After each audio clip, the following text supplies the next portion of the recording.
Hey y'all, welcome to the T-Work podcast, hosted by Grant Banko and me, Adam Moreau.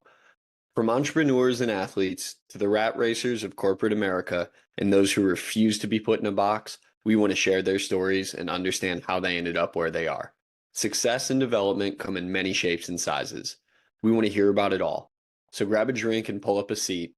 Let's spill some tea and get to it. Welcome back to the T-Work pod. Joining us today is a good buddy of mine, Stephen Chamblee. Chamblee and I got connected in the baseball world, but we are probably going to talk significantly less about that today, as Chamblee has now begun his career as a stand-up comedian, and he is also a he's in the real estate industry. I don't know if you're technically a real estate agent at this point. Where are we at with that, Chamblee?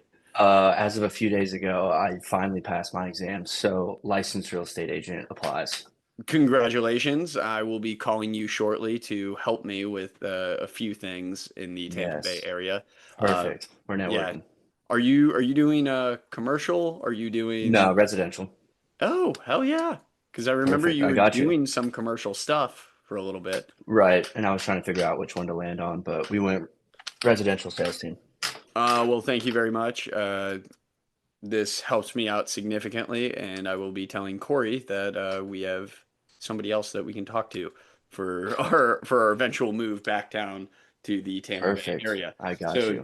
now that we covered all the personal stuff, thanks for joining us. This is awesome. So Thanks for yeah, I having me. guess I guess if you want to hit some of the quick bio points that I maybe missed, please take it away. I mean, I do stand-up comedy. I would hardly call it a career. I'm trying though. I'm trying, grinding at it. Don't make a ton of money. Make some beer money. I pay for my drinks on the weekends with it, but that's about it. So I don't know if that applies as at a career, but no, I think you hit the nail on it. Real estate and comedy. Not as much baseball these days. Yeah, it was weird to hear via podcast that you retired. Uh, Yeah. I guess that's kind of cool, like to get to a point that you have to announce your retirement, or Yeah. at least having a platform that you can announce your retirement on. That's pretty Right. exciting. Yeah, that is true. That is true. That was an exciting announcement. Walking away from glow in the dark baseball. Yeah, yeah. I mean, it was a ton of fun. Don't get me wrong, but just really worried about like all the exposure to all that black light. I feel like there's got to be some like health risks down the road. I'm not trying to get like testicular cancer or something. I assume that's inevitable with that much exposure. They actually told us that one of the beginning meetings. They're like, there is an unhealthy amount of exposure. Don't worry though, this is a healthy amount of exposure. And that's when they lost me. What is glow in the dark baseball? Oh. It's kind of like it's a new brand of baseball that's taken off a little bit this year called Cosmic Baseball, and it's exactly how it sounds. They got giant black lights, and they're playing baseball under the black lights. Does it have like fans under the black lights as well? Because I feel like that is a big liability to see what Y- shows up, depending on Right. your attendance. That's funny you say that. That was my first question. Was like, how well can these people see like in the audience? And like my dad especially was coming to one of the games in Durham, and he's pushing 80. So I was like, can they see? Like I was actually worried, and surprisingly, with all the UV reactive stuff going on, you can see. Yeah, Benko, we're not concerned about bodily fluids. Well, I mean, Yeah. that was really where I was at that point I was Oh, getting is at. that That is is that you're definitely going? that's definitely You're gotta gonna be wanna considered. you're gonna wanna scrub yourself clean before going under the black light. Yeah. Yeah, some rough uniform stains here and there. Well, I mean, Yeah. yeah, I'm just thinking of fans attending. You're just in your own day clothes. You don't know. You don't know, and you will know. You'll know who you came with and what they're about as soon as those lights come on. It's So crazy if though. yeah, if you put yourself in the shoes of, I don't know, one of these 22-year-olds that's going to show up to the game with a really good like first date idea, really how bad of an idea is that It's as a a first terrible date? idea. Yeah. Yeah, you probably just expose yourself as the monster you are, I assume, if you do that. I don't know. It's not. It's despite that. Probably not a good first date idea for a 22-year-old. It'd be a good first date idea for like two 12-year-olds maybe, but I don't know about it's a different atmosphere. It's for the children. Banko, that wasn't it in his baseball career, though. He did some pretty cool stuff along the way. Played internationally. True, true. That's actually usually my go-to line now for the ladies is like played internationally, professionally. It's no big deal. Where'd you play? In Australia, Oh, that's sick. it was sick. It was very cool. Very far. It's like the furthest. Where in Australia? Adelaide. Where you say that again? It cut off a little bit. Adelaide. Banko, are you with us? Yeah, I don't know. I feel like it's just cutting off for me. I don't know why. Mm. Okay, well, screw you then. You can Yeah. figure it Can you out. hear me, Adam? Yeah, you're loud and clear for me. This All is a right, cool. him issue. Adelaide. I'll say it Adelaide. again. Ah, got it. Got it that Adelaide. time. Nice. Third time's the charm. Yeah. And you just don't want to mention Quebec. You're anti-mentioning Oh, Quebec when Quebec it comes too. to Yeah. international. Can you see me? My picture went out. No, I Yeah, definitely you can't turn see your you. picture off. I turned it off. Yeah, that's a you thing. There you go. I wasn't sure if that was a me thing because Adam just How kept could I? going, and I was like, How could I have? I know. I was like, they didn't say anything about it. They're talking to me like they can see me. Well, we can Yeah, hear we should you, have and just it's a let it ride. podcast, so we yeah. just figured we'd keep on going. How did I do that? I didn't. I don't think I clicked anything. Anyway, Maybe your AirPods. I don't know. yeah, true. I'm trying to touch anything. Quebec was cool though. Quebec was probably cooler than Australia. And the weird thing about Quebec was like it's really not that far away, especially like in relation to how far Australia is. It's like, I don't know, a couple hours north of New York, like it's right there. But while you're there, you feel like you're like in France, like somewhere very different. They're speaking French, the like buildings are different, the architecture, everything's different. But Australia, which was 10,000 miles away, I felt like I was just like at St. Pete Beach, especially like where I lived. Like I didn't really, other than the cars being on the other side of the road and like the accents, it was just like an extension of Florida, in my opinion. Damn, you're not selling Australia. I really want to go to Australia, but after you describe it that way, I don't know if I want to do the trip. I would go to a different part. I don't know. I grew up on the beach, and then I lived on the beach there, and it felt like Indian Rocks. And I don't know if you've ever been there. It felt like I was literally living in Indian Rocks, just like a small little beach town with like plenty to do and very cool nonetheless. But it was like, how far away am I from home? And but it was cool. I'm not complaining, obviously, but it didn't feel that much different than America. Okay.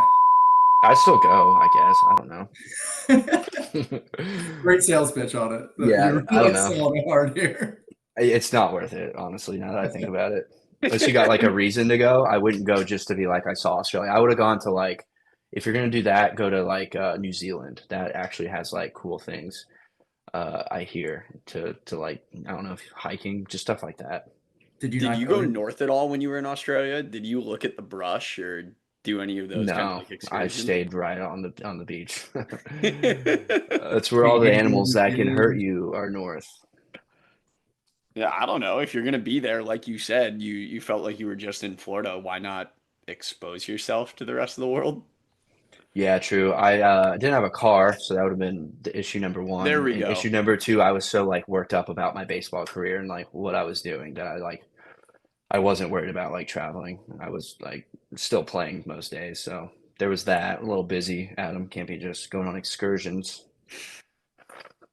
Well, yeah, I think you even bring up a good point there where we can probably get into like the more serious part of this discussion to a certain extent. Is you said you're still taking your baseball career seriously. I know that's kind of been up and down roller coaster for you for the previous couple of years before officially retiring, of like how long do I stay all in on this? And obviously baseball is not a game that you can really be like half in on. You Right. either have to be full send or just completely out of it. So what was that like to wrestle with?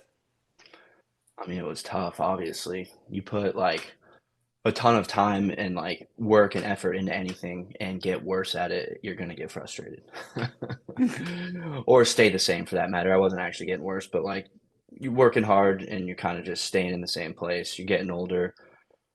I don't know. It wasn't like It was good, I think, for like building life skills, and like it's nice now when I work on things, say like comedy, and put the same amount of time and effort and actually see progress. It just makes staying consistent with the work a lot easier when you're seeing progress, even if it's slow, steady progress versus the baseball the last couple of years, it was just no progress.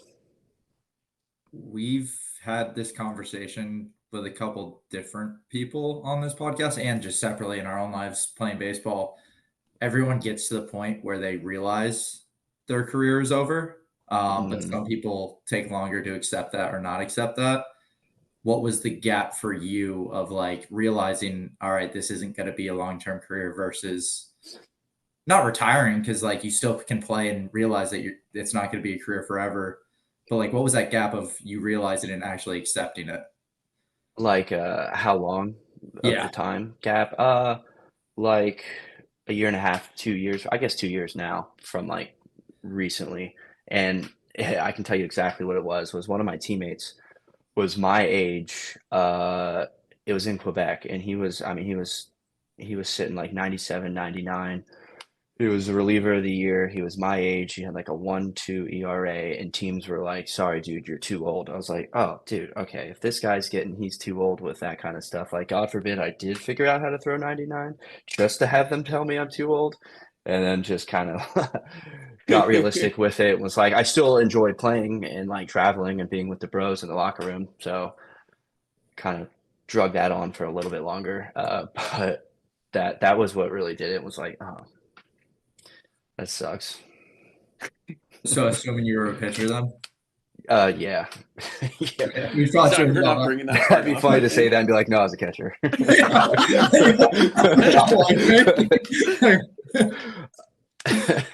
But yeah, I was a pitcher at the professional level. But yeah, I mean, it comes for us all, and I don't know. I'm fine with it. He handled it better than Adam. Yeah. Oh, Heck of a lot better. That's yeah. okay. Comedy helped though. I think it like like grinding on something that I enjoy as much as I do comedy made me realize maybe I didn't really enjoy baseball as much as I thought I did. And like you said, Adam, it's like with baseball, you got to be all in or all out. You can't just like be half in. And like that's now one of my favorite things about comedy. It's just in the evenings and really a hobby really. It's just so And I suppose just existing every day is kind of how you gain material. It's just how you exactly spin it. right. I already overthink everything, and that's basically how you write jokes. It's just overanalyze and overthink every situation you're in or experience is essentially how I write my jokes. How did you get into comedy? Like, I'm sure that helped with the transition out of baseball. Like, I feel like a lot of guys, like I figured it out junior year that I was like not good enough to like play at the next level, and I just accepted that and had fun the last year and a half of Hmm. college and started focusing on what I was going to do. Adam Hmm. took a little bit longer than that, and did the post college stuff. Um, but I think having something else helps, where a lot of guys Definitely. struggle with that. So, how did you find comedy? Um, I was always interested, or not always actually. I take that back. Probably like 4 or 5 years ago from now, I started to get into stand up, like consuming it and like watching it and going to see some live comedians, like bigger comedians. And I was like, that's cool. And then kind of just started thinking about it and be like, that'd be a cool career to have. Like, who wouldn't want to do that for that matter? Who wouldn't want to make jokes for a living? And then being like in so many locker rooms and so many baseball teams, I got so much feedback of like being funny that like it wasn't just the one group of friends I hung out with my whole life. It was like new people every year, and I was constantly the funny guy. So I was like, oh, well, I naturally, without really trying, have something there. So then it turned into like a year or two of like, I should at least try it. Like, I should do it. I want to try it. I knew there was no way I was going to because of just, all right, I didn't do that. It's doing it on its You own. I wasn't totally even did that. touching it. That's crazy. I wasn't. My hands up here. Look, I'll talk from up here from now on. Um, but I wanted to do it for a while. I knew I probably wouldn't due to a lack of courage and confidence in my public speaking skills. But it was actually when I was playing with the Bananas, my end of the year meeting. They told me that I need like basically like something like a niche, like something that's unique, because I'm not just out there dancing with a smile on my face naturally. So I needed like something weird and quirky. So I actually threw out stand-up comedy as a suggestion, and they were excited about it. And so I left, and that just served as like like it forced me to. I didn't really have any excuses to not try it, and then so that forced me to try it, and then it ended up going pretty well. And then I've been doing it every week since. And you've gotten to the point now where you become a regular. I don't know the official term because I'm not in this. Not just a regular, but you have like a standing slot now at a couple places, correct? Yeah, yeah. I'm a regular at one place, which is basically go on every showcase that I inquire about. And then it's basically just turns into one big networking circle. Everyone knows everyone. The more mics you go to, the more people you meet, the more they hear your name. And then there's probably 10 to 15 people around town that put on shows regularly, either at clubs or bars. And the more you do it, the more you meet them, the better you get, the more they want you on your show, and then they start reaching out. And how much of it is who you know versus how good you are? You obviously can't suck and get put on things, but like, Yeah, is there's some sort of range on there's a both lot sides? of maybe not as much, at least in the stage I'm at. Say you wanted to start comedy in like a somewhere, it wouldn't be as much who you know, but of like how chill of a guy you are, like how good of a hang you can be. Because I mean, my longest sets are like 10, 12 minutes, but the shows are 2 hours. So like you're hanging out with these people like in the green room. So same goes for like I saw it on professional baseball teams. Someone might be pretty good at baseball, but if he's a dickhead in the locker room, like his chances of sticking around are a lot less. Where same applies with comedy. If you're pretty good, you got potential, but you're a good hang and just a cool dude, you're a lot more likely to get more shows because there's a lot of just hanging out and just, I don't know, being on just little things like from I learned from playing baseball, like being on time. They like look at me like I'm crazy. They're like, "So professional, you're here on time." I'm like, "Is that the craziest thing in the world?" It is. So that's something random, but yeah, too, but also being a good hang. When you're doing the sets, how much of is it you trying new material versus you using and saying the same thing Hmm. over and over and over again? Yeah, it does get very tedious, but it depends if it's a show or an open mic. At open mics is the gym, if you want to call it, where you try new stuff and you work on stuff that's already good, but you want to change it around or make it better. And then booked showcases, whether there's an audience, a good audience or not, you want to show the person who booked you what they're going to get regularly. So that's when you do your written material that works most of the time. Um, but sometimes, like open mics, you'll get like a crazy big audience, and so like even though you only get 5 minutes on stage, it could be more audience members than like a book showcase. Therefore, I'll change my jokes and do my best jokes to take advantage of the audience. But at the same time, bigger the audience, better opportunity to try new jokes, to get more feedback. So you kind of got to figure out what works for you and kind of what you're feeling. That's kind of where I wanted to go with my next question, anyways, is what does a game plan look like going into a showcase versus an open mic?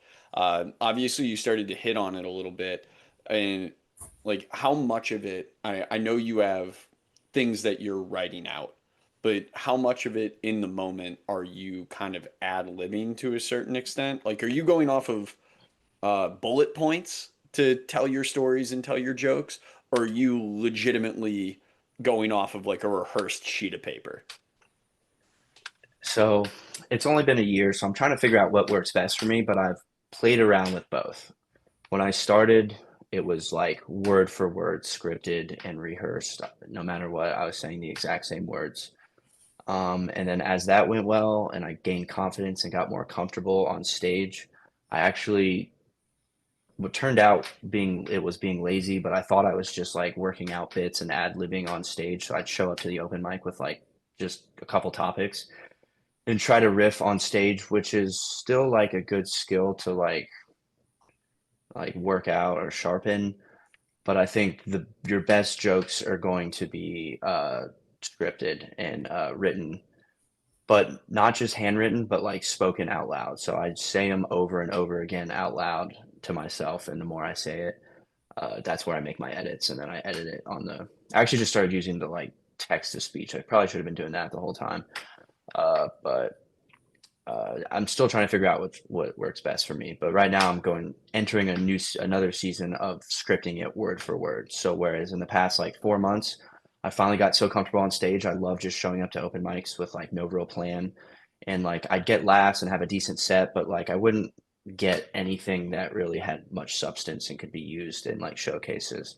So now I'm kind of back to showing up to open mics with like word for word scripted and rehearsed jokes that I am actually like trying to see how they do and like what parts of the joke works and needs to be changed.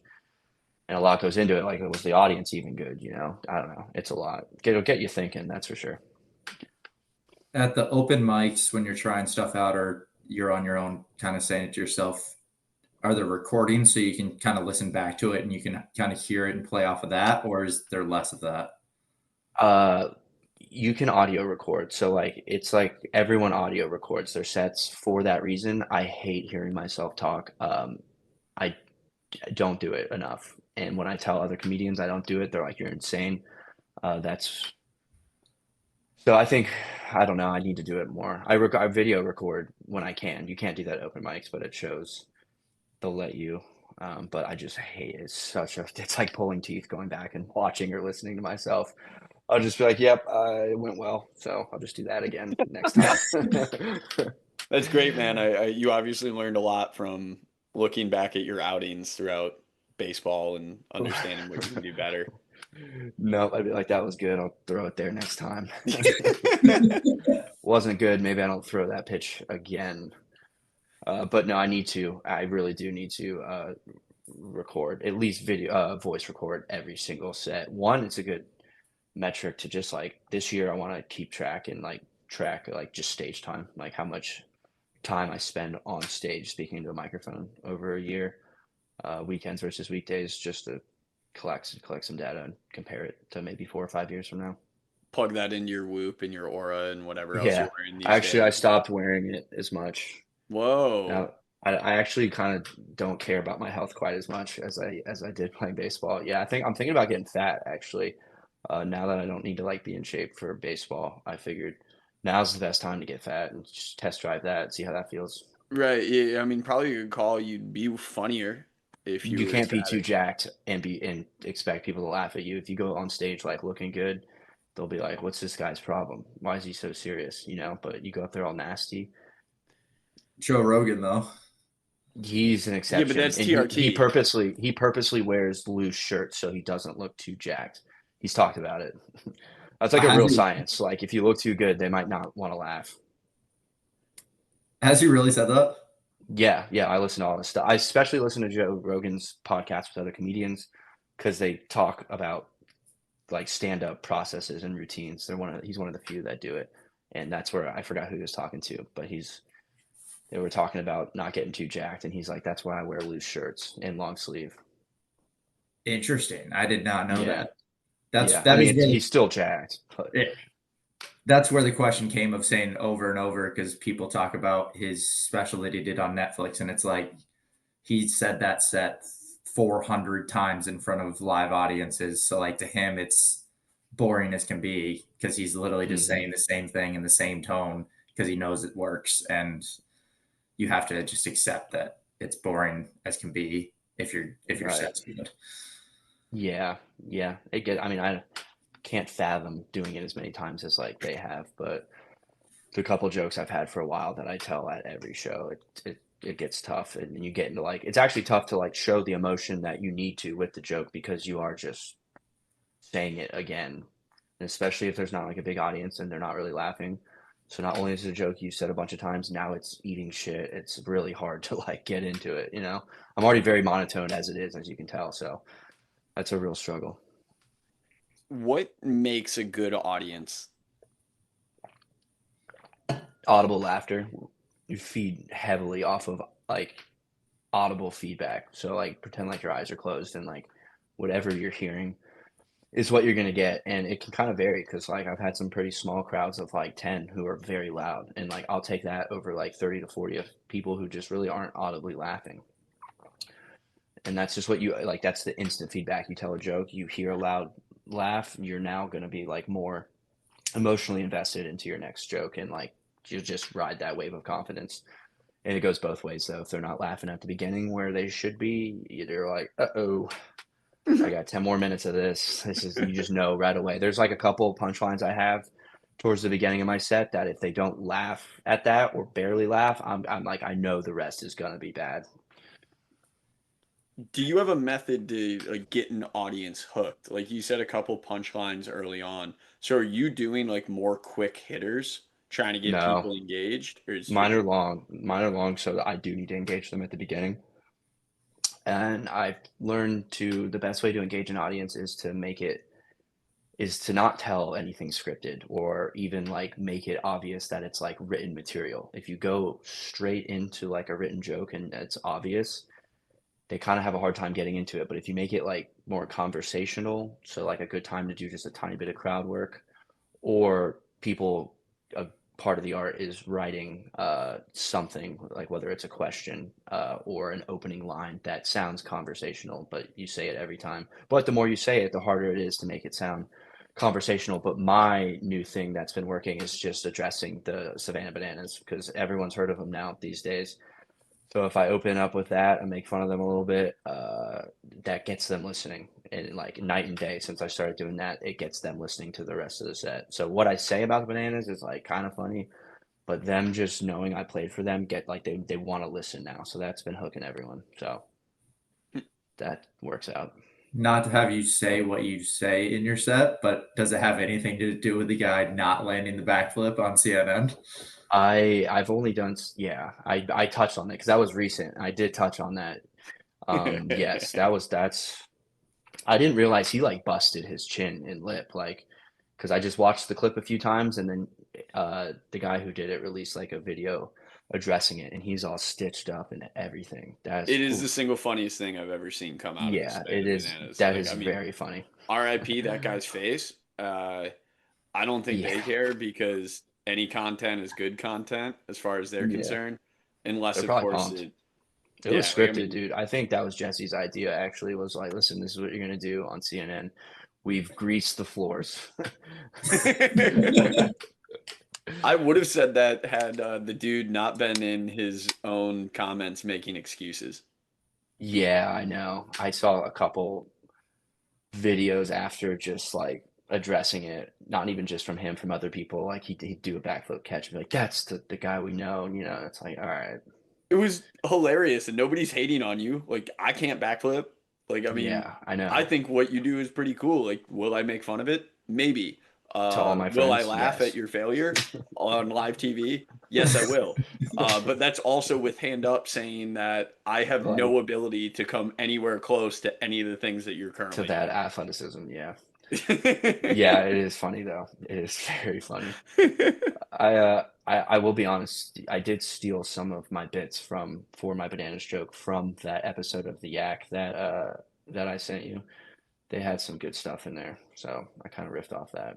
You didn't steal it. You just have an internal interpretation that they don't have on the Yeah, yak.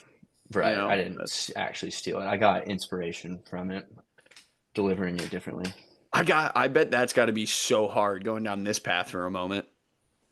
What is inspiration versus stealing when you're around the same comics all the time in the same group of people that you just hear these things so often that it probably begins to feel like you were there or you experienced it and you could just tell a different version of the same joke effectively. And I mean, I don't even know like how I land this. It's more just that has to be hard. Yeah, I it's harder listening to like comedians. Like I have harder time like listening to like big comedians like podcasts and them telling a funny joke on their podcast and being like, I bet no one at the comedy club listens to this podcast and I could make a little joke about it. But I've never done that. But if yeah, the guys that you're seeing every day, no, it's not hard not stealing their stuff. It's hard not like not falling asleep during it though. Hearing the same joke, every time sucks. But for the most part, we kind of just like hang out outside and in the green room. So, but like, I mean, same for it's same on the other side of the ball of like telling the same joke because like some open mics, there could be like 6 audience members and 20 comedians, and all 20 comedians, so way more than like even 70% of the room has heard these jokes you're trying to tell. It's really hard to get into those jokes and tell them with emotion when majority of the room has already heard them. And that's when you just feel forced to do new stuff. So then you have those 20 comedians as like legitimate audience members who haven't heard the joke before. Do you, as a support of the comedians that are going, have a very loud laugh for their sets? No, I'm the worst audience member. I'm terrible. So I know I'm bad. So I verbally compliment people afterwards and be like, I did like that joke. I'm the guy, like, I'll smile really big, but like you won't hear me. And I'll see that sometimes you got to pick that up in the audience when I am doing stand up. If I'm not getting loud laughs, like you got to, for your confidence, take note of people who are clearly laughing hard but making zero sound. Do you when you're on the stage, do you find like a member sometimes that has that and try to just feed off of that one audience member, or do you try to scan the room as you're telling different jokes?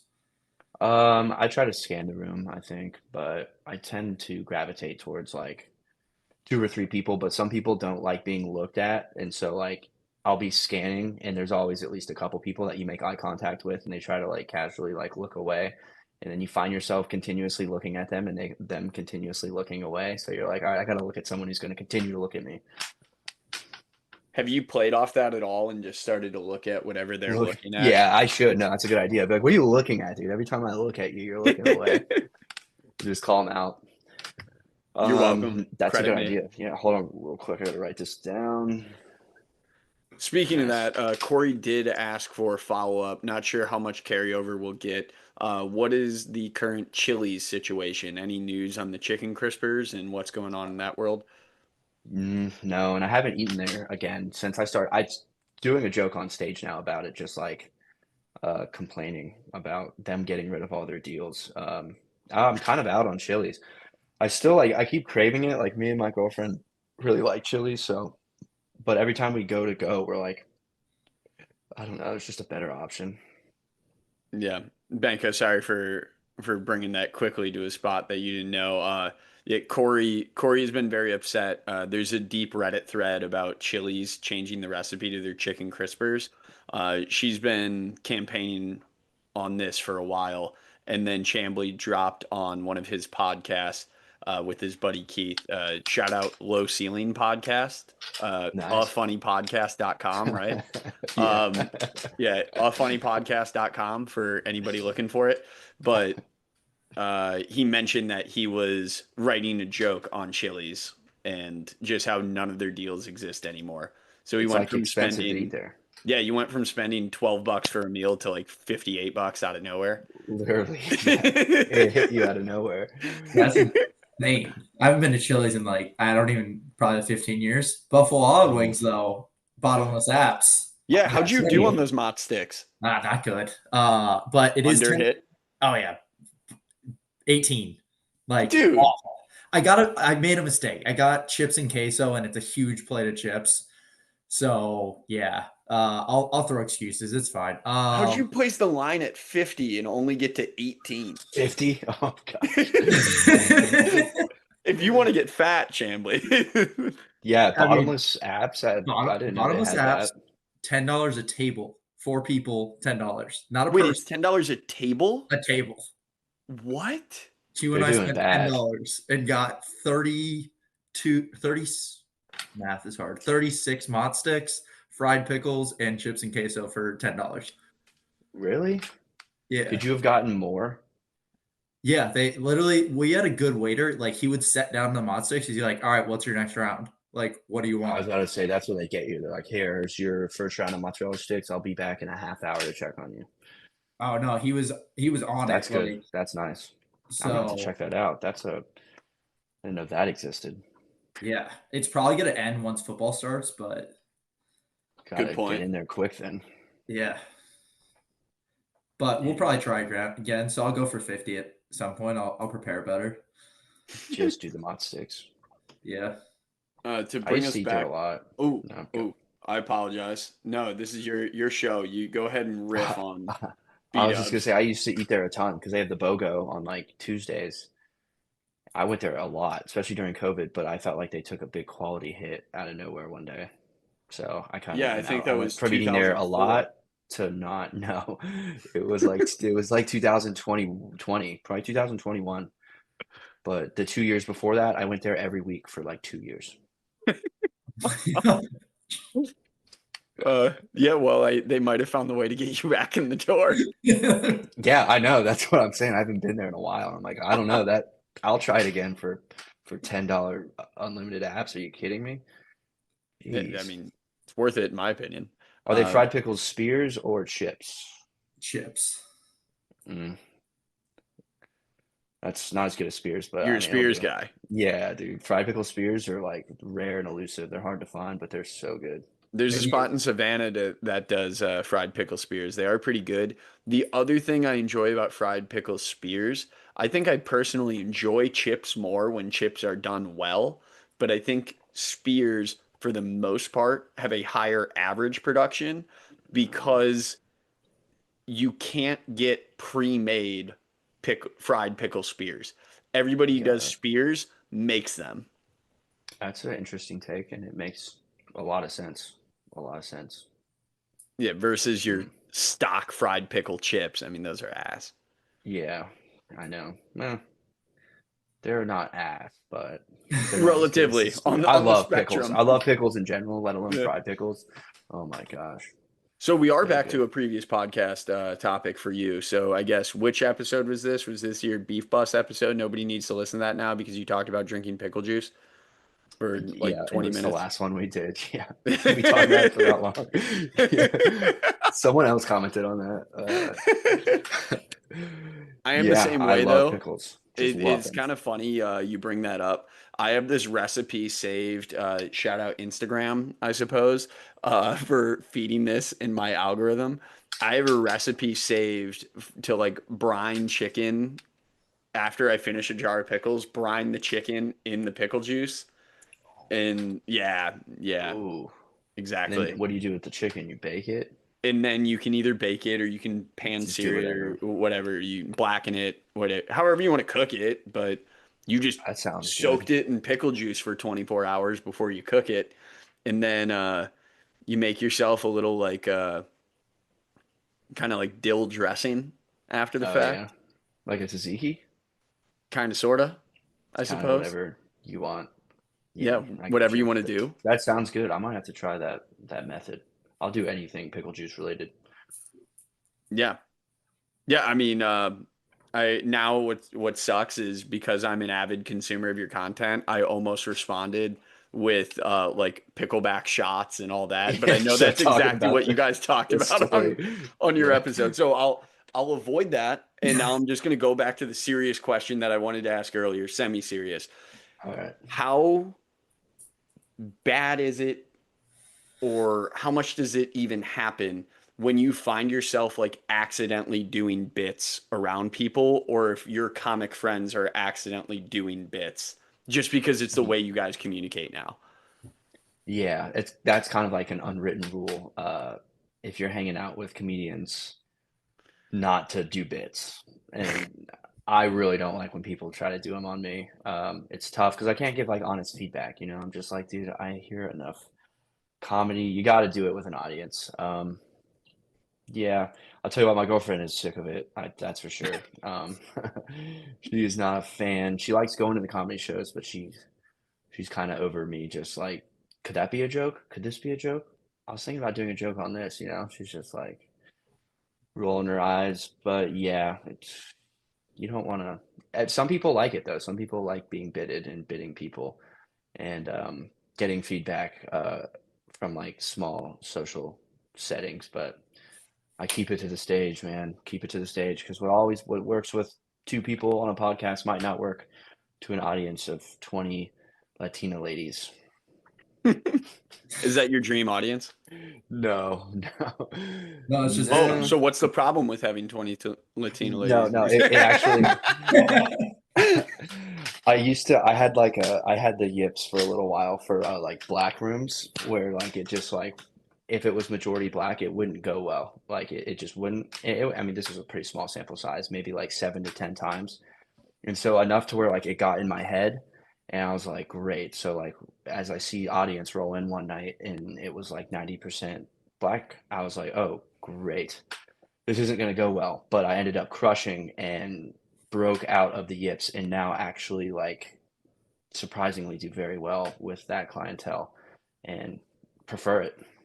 Do you notice actually like in ethnicity impact on what you're doing performance wise? A Like, are little. there certain jokes? Like, I don't know if it's just I'm sure like yeah, we're talking about this from an ethnicity perspective, but I'm assuming that's more tied to direct life experiences more so Hmm. than actual race or ethnicity. So, like, is that maybe that's the more politically correct question here Hmm. is are you noticing certain audiences responding better to certain jokes because of shared life experiences or a perception that they might have on what you're discussing? Um, yeah, a little. Like one of my best jokes is about like I talk about like Dominicans and like my experience with them, like playing baseball. Fair. It's from the locker room and everything, and so like that gets the Latins going. They like it. They like it a lot. But that joke does well with everyone. But other than that, no, I don't really notice too much. At least with me personally. Hmm. Maybe some of the other comedians that have different jokes, but just the baseball joke really connects with them. Have you ever gotten worried after saying a joke or a bit of getting canceled? Well, not canceled because you gotta like be someone to get canceled. But I'll tiptoe around this one. But I have a joke with a very, very light um, slur, and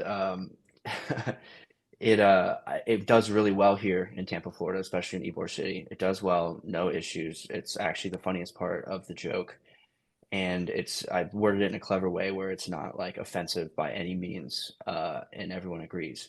And I did comedy for the first time outside of Tampa in Atlanta, Georgia, and they were not as receptive to this lighthearted slur, and it was awkward. It was very awkward, and I learned my lesson that way. So where you're at, Tampa is known for being one of those places where like no one in the audience is ever going to be like, hey, man, you can't joke about that, you know? So I got a little too comfortable like starting and growing in that kind of environment. And it won't translate everywhere. It'll do just the opposite, actually. I heard you talk a little bit recently about trying some more like clean material. And is that like for these types of situations, or is it just so Yeah, you can grow as a comic? Like, what's the purpose? Because I know you're not like a quote unquote fully clean right.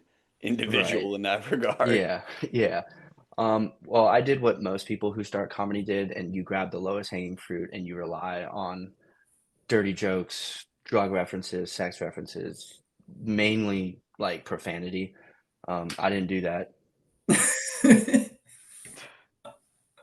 That's insane. It's just doing it on its own. Uh-huh. Anyway, Yeah. yeah. It's a new bit I'm working on.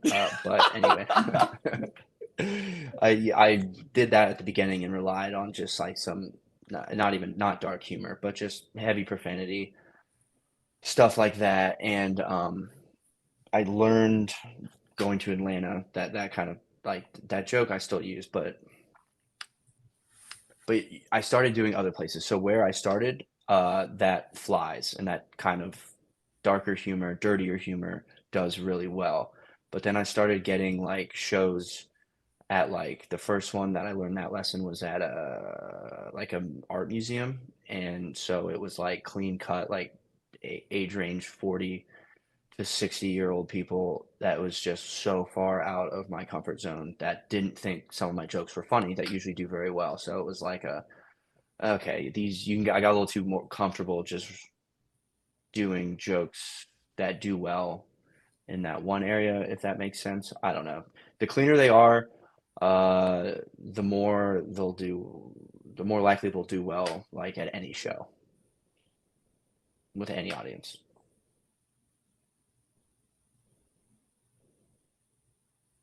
Me? Yeah, go ahead. I saw you look up. Look Yeah, up is I don't usually have your it. tell Yeah, that you're look going up to and look talk. away.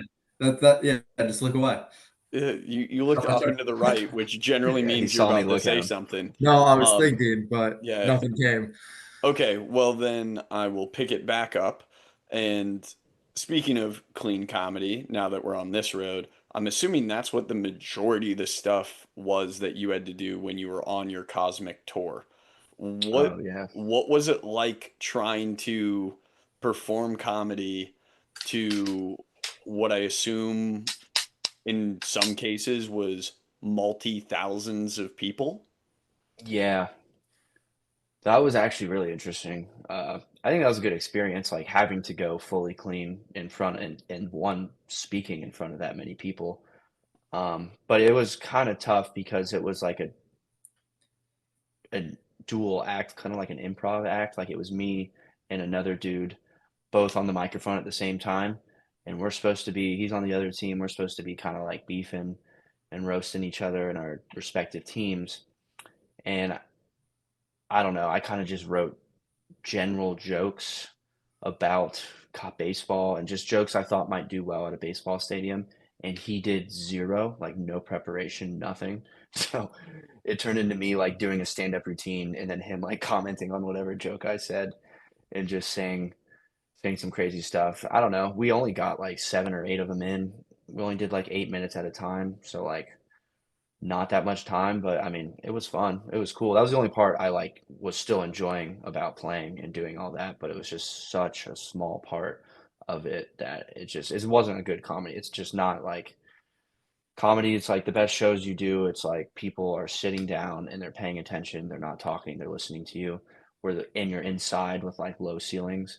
This was outside at an open air stadium where people are finding their seats. They're getting their concessions. They're there to see a baseball game. I'm just on the field talking. So that wasn't ideal for telling jokes, but I mean, it was cool. I still liked it. Having to be really clean was hard, but I've realized once I was forced to do it and I had no choice, it makes it easier, you know. Whereas like in the past, I've been like, I need to maybe write some cleaner jokes, and then I go down to write a joke and it comes out not very clean. But I think it's because in the back of my head, it doesn't have to be clean where I go tell jokes. But with the cosmic jokes, it was like they have to be clean.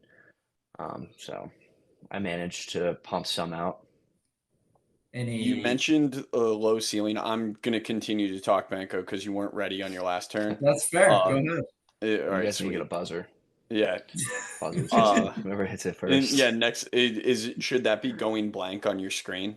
If you shut off your camera, that means you're about to talk. Yeah, like beforehand, Okay. like while I'm talking, you like put yourself down. Like I get to speak when he's done first because I got something. We'll try to implement that. That'd be a good system.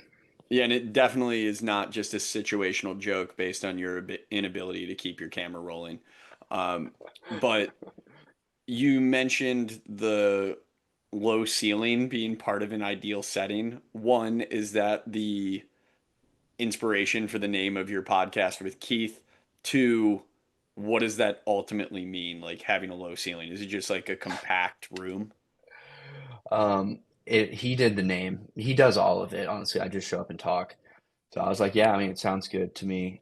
So I don't think there was really much thought behind the name other than it sounded cool. But my reference to a low ceiling is it carries the sound of laughter better. So it's like I was telling you earlier, how we really feed off of like audible feedback on like how we're doing and stuff. A low ceiling and like small intimate setting room can make just a few laughs sound really loud, let alone a lot of laughs sound like an absolute roar. And then you feed off of that. So, But no, it didn't have anything to do with the podcast. And I guess a low ceiling is just like if someone has a high ceiling, they have a lot of potential. I think we're just shining light on the fact that neither of us have like a ton going for us, and just like our potentials are just not too high. Or you could just spin it the other way of having a low ceiling just being really good for carried audible laughter. Yeah, true. That I like that better. And next time I get asked that, I'm gonna be like, that's exactly what we meant to do. Yeah. It was super, yeah, it was like super heady. You kind of have to understand it. It's an if you Yeah. know kind of thing. You wouldn't get it. Yeah, Yeah. you're not a comic. You wouldn't You understand. wouldn't get it. You got to be careful with the podcast, though, not like getting too like specific to just like comedy and stuff. If we just talked about like stuff that people who do stand up can relate to, might bore some people. It probably interests some people, but for the most part, I don't think that's the move. Is it my turn now? You can go. All right, cool. We're back to you. I All took right. 3 questions in a row, which All right, then fair. I means was we're back to letting you. you ride. I was letting No, you I ride. appreciate that, man. You let the hot hand ride. I was gonna ask, going back to Cosmic Baseball, and you had to be clean. How many slip ups did you have? So only one, and it ended up being probably the loudest like pop, which would be like laughter that I heard. So it was my best joke, and it wasn't written. It was the other dude I was doing the set with was like up in the stands, like asking people where they were from on the microphone, and he asked like someone where they were from, and I guess there's a city called Short Pump, like really close by to the field we were playing at in Virginia. I was like, "Oh, Short Pump, eh? That's my nickname around here." And like right when I said it, I was like, but I got a really good feedback, and they were cool with it and like acknowledged it. They're like, "That joke works." So I actually got excited. I was like, "Okay, so I can get a little edgy and maybe make some innuendos that like kids wouldn't pick up on, like that joke was fine because not a single kid there understands why it's inappropriate." But the parents liked it and enjoyed it and laughed, and so I didn't end up writing any good jokes after that though. But we reused that joke. I was like, we'd find someone outside before it started and be like, "We're gonna ask you where you're from. Just say Short Pump." And so we ran it back a couple more times. Nice staged audience members. Yeah. But you bring up a good point there with like what you can get away with, and like innuendos I feel like are often sometimes from my extremely naive perspective of comedy generally play. Like you look at Rugrats, the TV show, you look at early SpongeBob, you look at some of these like animated television shows that we can go back and watch now and find things hilarious that we never picked up on as kids. They're different scenes, they're different lines. I mean, that's every PG animated movie. That I mean, I watched like How to Train Your Dragon the other day, which one great movie, incredible movie. But beyond that, like there are things now that I'm laughing at as a 32-year-old that I didn't laugh at when I saw that movie for the first time when I was 21. Just Right, because exactly. it's different things you're relating to or you pick up on just in the wording. Yeah. SpongeBob really comes to mind when I think of that style. Like hearing that later as an adult was like, gee whiz, this is borderline a disgusting show. Okay, but they're all well crafted jokes that just we're going to go over kids' heads. Wasn't SpongeBob supposed to be like an adult cartoon originally? I've heard that. I don't know how I don't think legitimate I've that ever heard is, that. but I know that was supposed to be like maybe I don't know if that's fan fiction, Banko, but like I 100% can corroborate what you're saying. Like I've been told that time and time again that he and Patrick were supposed to be a gay couple, and it was supposed to be on like um whatever, whether it's Nick at Night or what's the other one that they do It was on Cartoon Cartoon Network? Network. Yeah. Adult Swim. Adult Yes. Swim. Yeah, it was supposed to be made for like Adult Swim initially. Hmm. Supposedly. Like I mean this Interesting. is all the It was just background an stuff. initial idea, potentially. I Yeah. didn't know that. I mean I didn't know that. Speaking, I have a question for you guys, actually. Well, definitely Adam, because he just said he was 32 years old. I turned 30 next week. Is there anything I should expect from my old age? Like, are my knees gonna just start hurting the day I wake up when Yeah, I'm that's 30, fair. or is it like a gradual increase in pain over the months after turning 30? Well, your hair will probably go gray. My hair is very gray already, so check. That was the joke, man. Oh, That fuck, that's was good. yeah. Thanks, man. Got you. Coming from Baldy over here. Yeah. Um, I think you'll find people will respect you more with it, Hmm. and you'll have no reason to. They'll recognize something about you, a different aura, Yeah. as the kids would say. Um, yeah, you'll just you'll command more respect. I think Nice. people will see you as a wise sage, and just I think probably bow at your feet, cater to you a little bit more. That's But what I then was assuming. the negative side, you'll probably get called unk or out of touch, and you will no longer understand any trends on social media or any of the words that kids these days say. Oh boy. So, pros and A cons. lot to look forward to. Yeah, A lot to look forward to. My nickname at the around the cosmic baseball parts was it was Unk. That was the first time I ever that's got good. that. Yeah. So I mean, that kind of is tough though, seeing how I personally know at least two people that were significantly older than you. Yeah, it was more, I think, just my mannerisms and how I just carried myself is what they were going Yeah, off of. that's But yeah, I actually wasn't the oldest, very believe it or fair. not. Uh, Uh, I'm gonna finish with one semi-serious piece here to being older, which I know that question couldn't have been too serious at all. Um, what is kind of nice that after the age of 30, anytime that you do anything like semi-athletic whatsoever, uh, people think it's like the most impressive thing imaginable. And huh. now that after Banko answers, I want to go into that. Now that the people that you spend time with has completely shifted, how much more respect you get for your athletic ability and hand-eye coordination and all those Yeah, things. yeah. But Banko, you go first. Chamblee, you Yeah, can and I'll handle build that off of for a that little bit. question too, Adam. I would say 27 was actually more scary than 30 for me, and for most people I talk to. I feel like that's the real 30. So you already passed that. You're already there. Yeah, I made it. But the only other thing I would add is anytime you go to your local dive bars in the Tampa Bay area, Hmm. you realize how old you actually are. And you're talking Oh, to dude. some kids that were not alive for 9/11, and that Hmm. is scary. It That's is, because you yeah. don't go to real dive bars. You go to baby's first dive bar. What are you talking about? I've had a similar experience. Red Dog?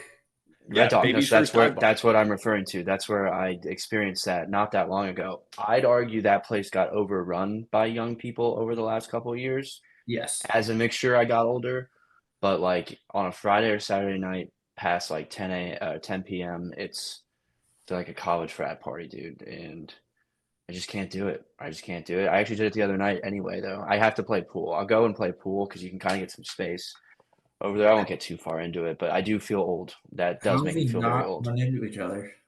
We're there Maybe we like have. we're playing the pool like every weekend there. Oh, nice. Well, then I'll eventually run into you because Yeah. I don't as much as I used to, but if I go there, I just play as many games at pool as I can in like an hour and then get there. They're speaking of chicken wings, they got pretty good chicken wings. Chicken tenders, yeah, they're great. I've had their They're all wings, good. but yeah, their tenders and fries, Their incredible. food's good. It's solid. It is But solid. I don't know how tall you are, Emily. But going into Adam's question of you being around normal people now, you realize how short people actually are on average, and you realize Right. how unathletic people are. So, what has your experience been like with that?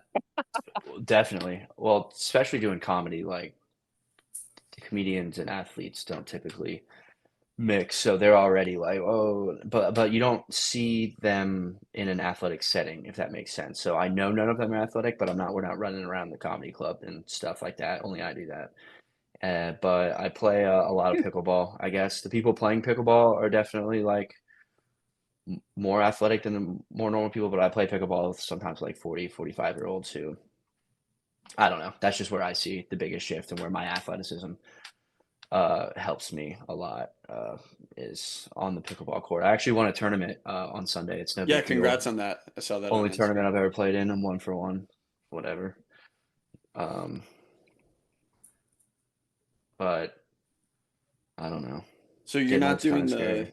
you're not doing the psychopathic stuff like me and just like analyzing the gait of every single person that goes by you and like how they handle themselves on stage and who's putting too much weight on a single leg and you can instantly tell that if they try to do anything athletic, they're going to tear the ACL. Oh, no, yeah, that's right. You'll just look. I think you might have even taught me this, and it's funny because I will think of you when I see someone walking or standing with like their feet like here and like walking. Yeah, Like Adam, I like have a you. cow. Yeah. Oh, I don't do it anymore. That's right. I did do it. I think that's because you pointed it out to me, and that's why I'm like very conscious of anytime I'm standing or doing anything that my toes are pointed forward and my knees aren't shooting out, and I think of you. And I even more notice it on people who walk all funky. Well, I'm sorry that that is the quality of mine that rubbed off on you. I know That's it's how not I the remember healthiest you. one. No, it helped me. I mean, you pointing it out to me. I remember too, I was like about to shag and I was like, all right, boys, I'm ready to shag. And you're like, you're ready to shag with your toes pointed like that? And I was like, what's wrong with my toes? And they were like, pointed out and you explained it to me. I'm like, that makes sense. I'm glad this happened. See, you actually listen to him. I just be like, oh, whatever, I don't care. Yeah, Yeah, you I'd just be like, tell me I'm I'm doing that dumb on and I don't purpose, know what I'm talking actually. about. I'm working on my hip external rotation. It's good for it. Question: Did you just turn on your fan, or did that automatically turn on too? Yes, dude, stuff is just turning on in here automatically. That's crazy. I did not do that. No, I did that. I started sweating. The fan in here used to be broken, and so I started sweating and I was like, dang, I wish I had a fan. I was like, oh wait, I do have a fan and the remote is within reaching distance, and now I'm not as hot. I can go another hour. Well, that's good for you because I don't think we plan on that at all. Dang, dude. Hey, you might be Oh, talking to yourself, but that's fine. Yeah, I sorry, mean, I'm we gonna can go keep it make running if you want. Like, I can just walk away and make my dinner if you want to try I out could some work stuff on on some here. new material. Yeah, that'd be the plan. No, I can't do that. I'm about to go make some hamburger helper. You guys ever Mm. eat hamburger helper? It's a fun way to I get did a as a pound of ground kid. beef. As a kid, I was a big fan of a couple variations of it. And then I thought hamburger helper for the longest time was just like the mac and cheese with meat. Like Mm-hmm. I thought that was the only hamburger helper. So I Mm-hmm. remember being a little kid and asking my mom to get hamburger helper at the grocery store. And then she came out with like a couple different ones. And I Mm-hmm. realized, well, one, I was a kid, so it's not that I didn't like them. It's I saw them and they were different. So I said I didn't Yeah, like them. right. And I didn't expect that flavor. Mm-hmm. So yeah, like I would say I liked Hamburger Helper a lot, and then I would also say I thought it was disgusting. But it was more like I expected one thing every time I heard Hamburger Helper, and then if That's it fair. wasn't that, I would freak out. Right. And I'm not even making actual hamburger helper. I am just combining a pound of ground beef with mac and cheese. Yeah, So you'd like it. and that to me is Hamburger Helper. That is, yes. I Dude, mean, I the think if you ask anybody, that's what hamburger helper is. I know there are different versions, but I think yeah, the yeah. go-to original was that. Mac and cheese and beef. Yeah. Yeah. Dude, I mean, it's a little heavy, but like 100. I eat the whole box of mac and cheese and a whole pound of ground beef. It's like 140 grams of protein. It's like the entire day's value in my dinner. Why are you even recognizing that though, since you said you're caring significantly less about your health? The only things I'm caring about as much now is like protein intake. That's a fun new one. Just how many grams of protein can I eat? And so I was just counting how much protein was in that. Fair. And it was a crazy amount. Kind of a crazy amount of calories too, though. Good. Um, yeah, yeah, the health has kind of gone down a little bit, but what are you gonna do? How's your mental health? If that's up, Mental we're health good. is, yeah, it's good. I think comedy is healthy for the mental health. But the To comedy scene, most people would say, is a negative. is not, yeah, believe it or not, though, like most comedians, at least, sorry, the ones I do it with, like don't really drink much, so the negative like influence isn't there, luckily. So now I'm the only one drinking. Oh, yo. So I don't know. It's fine. How old are the It's fine. comedians It's that turning you're into a with? bit of a grind. They vary. There's some like really young ones. There's there's a couple. We have like two regulars who are like 22 and 23 who are good and funny, but like it's tough to be. You can only be so good at that age because you haven't like experienced anything in life and you can't relate to like a 30-plus-year-old. So you can like see the potential in young guys like that, but I mean it varies from 22 to 48, but for the most part it's between like 28 and like 34, probably the bulk of the group that I hang out with.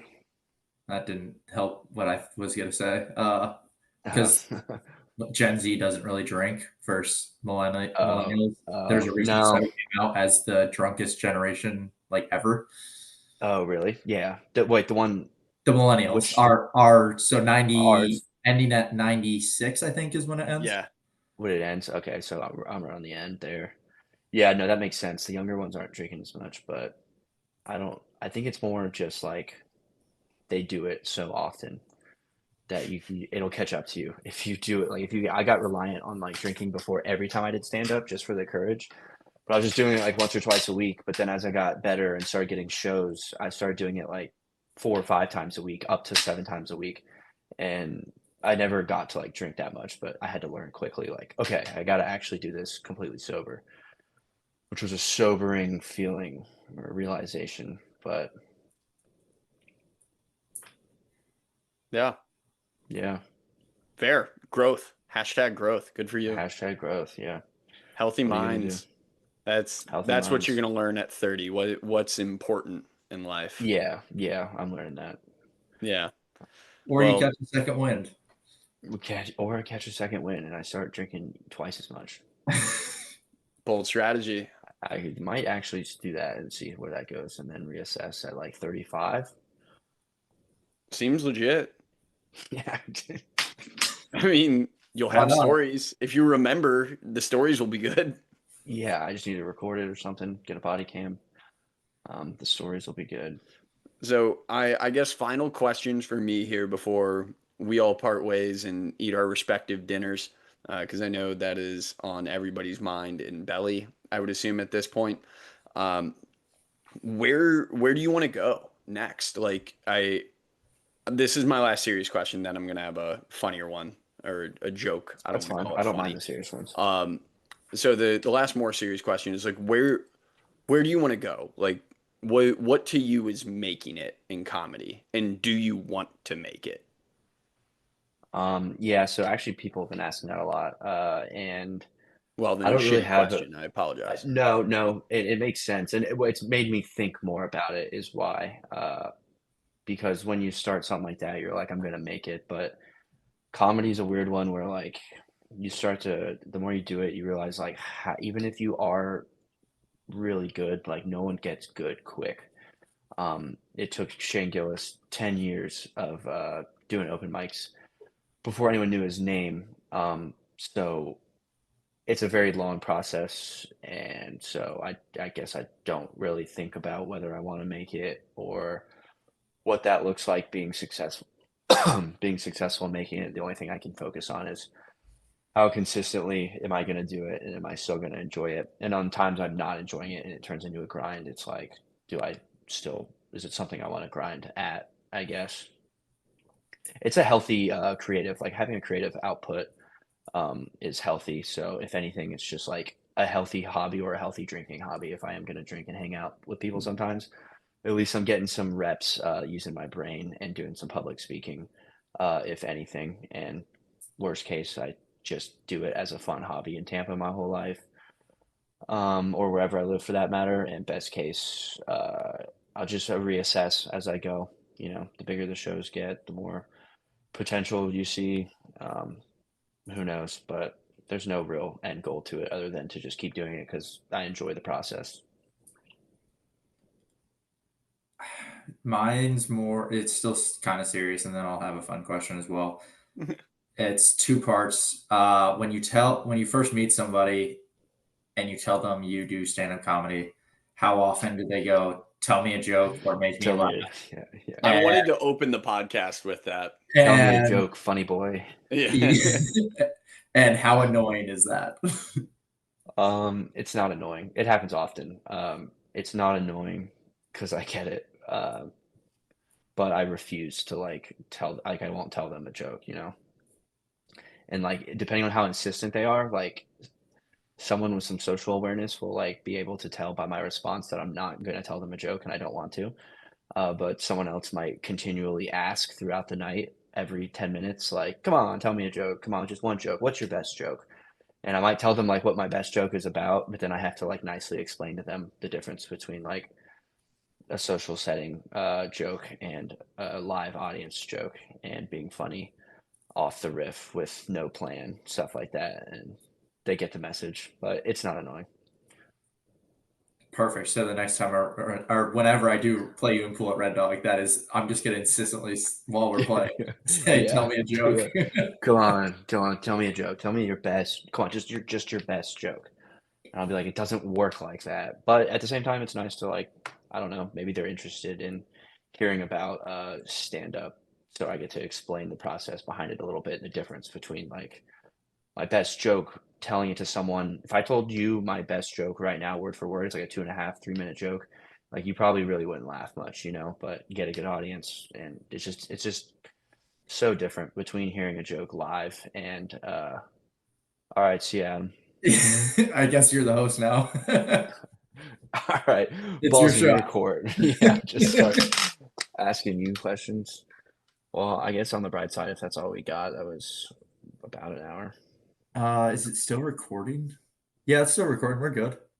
He'll says come back, recording. maybe. I don't know. Guess we can give him a minute. We'll see. I guess I'll ask my fun question now. And it's All kind of perfect that Adam's not here. So I'm assuming this is the same person, but definitely heard that from Adam that you sometimes struggle with stage presence, stage fright, being Yeah. anxious and nervous. And his suggestion to you was to, instead of facing the audience, stare at the brick wall behind you and do your whole skit. Have you done that yet? I haven't done that yet. Oh God. I have not done that yet. I forgot about that. That was actually a good idea. That would have been funnier like when I first started doing comedy. My first joke that I ever told, and it was my first joke on my first set list that I did for a while, was me addressing the audience and being like, "I welcome back, dude. Just show up whenever you can." It was addressing the audience that thanks, like man. I am nervous and I'm not going to look them in the eye, and instead I'm going to look down at my shoes. And then I made a joke about the kind of shoes I was wearing because they were skateboarding shoes, and I don't skateboard. But I'm gonna have to give Adam's little trick a try by just facing the back wall and just being like, "I'm scared. I'm gonna be honest, guys. I'm real scared, so I'm just gonna look behind me." That was my fun question, Adam. I was like, has he tried that yet? I haven't tried it yet, but I'm gonna record it and I'll send it to you and let you know how it goes. I might show up for it. Sweet. You gotta Okay, shout out you should. where your shows are at though. Let's see, this Saturday night at 10 p.m., the Gimmick Comedy Club and Art House in Ybor City, and Sunday at 8:30 p.m. at Clearwater Comedy Club, and actually Friday at 10 o'clock at the Gimmick as well, I think. Okay. Hopefully that will all hold by the time this podcast comes out. Definitely Saturday and Sunday. I think Friday's up in the air, so. In what, Banko, when this releases in like 2-ish weeks? Yeah, it'll release yeah. technically. You'll be out It'll be the same. Wednesday the 20th. Wednesday the 20th. Okay, we'll send. Oh, Wednesday the 20th? All right, we'll come out to Stageworks in Channelside on Thursday the 28th. That'll be a fun show. That'll be like, that's a nice little venue in Channelside there. That'll be an interesting experience. There we go. Yeah. There's a real drop. Yeah, That's something for the people to look forward to. Come on out. And if you tell Chamblee you heard it on the podcast, he will give you a kiss on the forehead. I will kiss you on the forehead after the show. Your ticket will still cost $25, but I will kiss you afterwards. Yeah, thank you for honoring our users. Sorry for dropping Wi-Fi. I guess that just no longer exists here in Savannah, Georgia. Yeah, so I'm just so flustered. I should be more locked in. Maybe if I could face the opposite direction, I would feel You better should just about turn all of around. this. Yeah. But my final question for you, although I obviously tried to get out of here a little bit early, is what would be your dream like I guess lineup?